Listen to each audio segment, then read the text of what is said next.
the cartographer of whispering pines. Elara was not a warrior or a mage.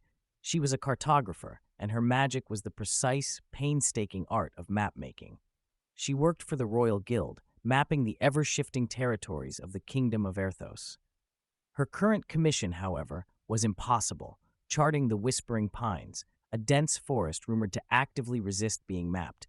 No two attempts had ever yielded the same results. She set up her camp near the forest's edge, armed with nothing but her copper etching tools, vellum scrolls, and a compass needle spun from pure starlight, a gift from the guildmaster.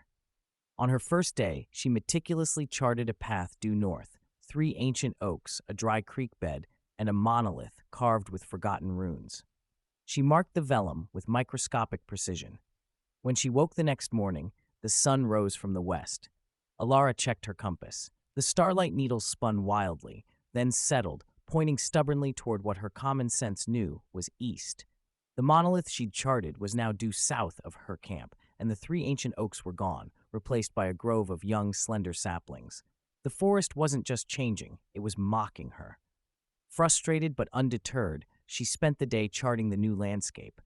As evening fell, she heard it, a low, humming whisper carried on the wind. It sounded like 1,000 voices sharing a single, slow secret.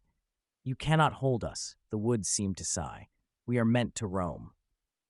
That night, Elara abandoned her traditional methods. She didn't chart the physical location of the trees. Instead, she began to map the feelings of the forest.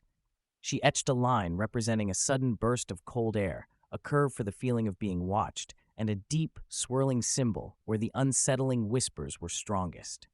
She mapped the mood of the pines, not their geography. The next morning, the forest was exactly as she had left it. The monolith remained south, the saplings north. The physical world was stable.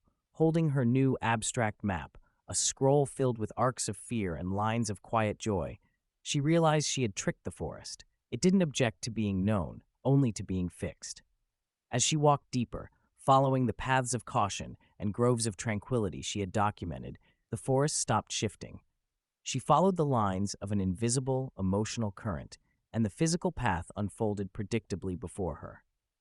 By the end of the week, Elara returned to the guild with the first true map of the Whispering Pines.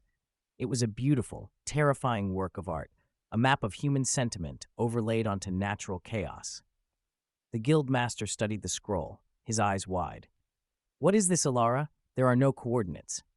"It is a map of where the heart travels." "Master," Elara said, tapping a point marked deepest solitude.